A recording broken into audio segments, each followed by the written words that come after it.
A big deal for a tiny town of Sheffield, Mass, when hundreds of people reported seeing something strange up in the sky.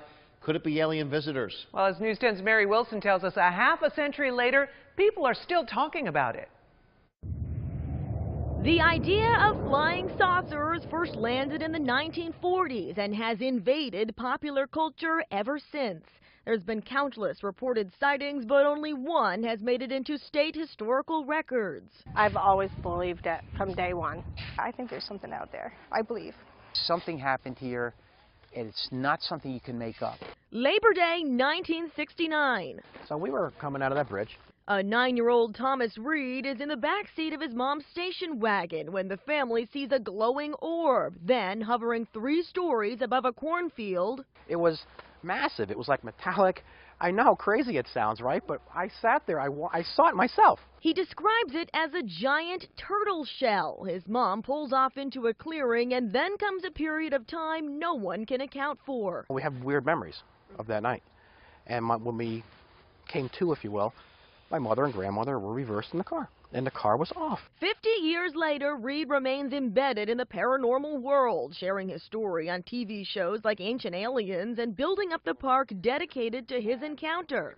A 5,000-pound cement marker memorializes the off-world incident as both historically significant and true, complete with the signature of Governor Charles Baker. The formal recognition came from the Great Barrington Historical Society in 2015, a decision then-director Debbie Opperman later called a mistake and a professional embarrassment.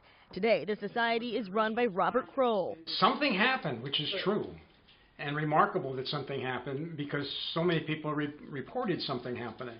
But what it is, we don't know.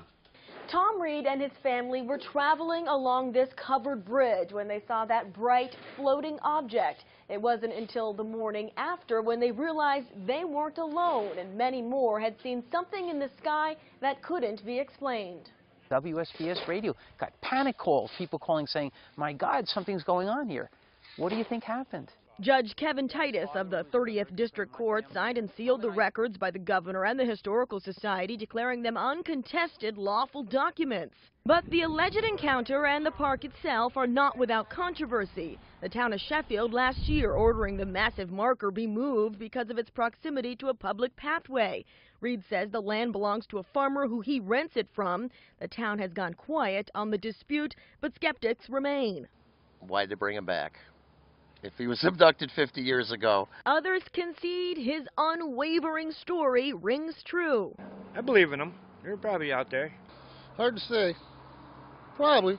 The park is gaining support, accepting donations of stone, weeping willow trees, solar lights, and benches, one of them even sponsored by Dean Haglund, who played Ringo in The X-Files. This is kind of like for everybody that has thought they had seen something or did see something, that this is all for them. Believing in aliens can leave you feeling alienated, but not in this judgment-free park. I'm going to go out on a limb and say they're probably criticized, and now they've got a spot that says, look, you know, we never wavered, we stuck together, and together, as a community, we made history. In Sheffield, I'm Mary Wilson, News 10 ABC. And it could be a good tourist spot for the community as well.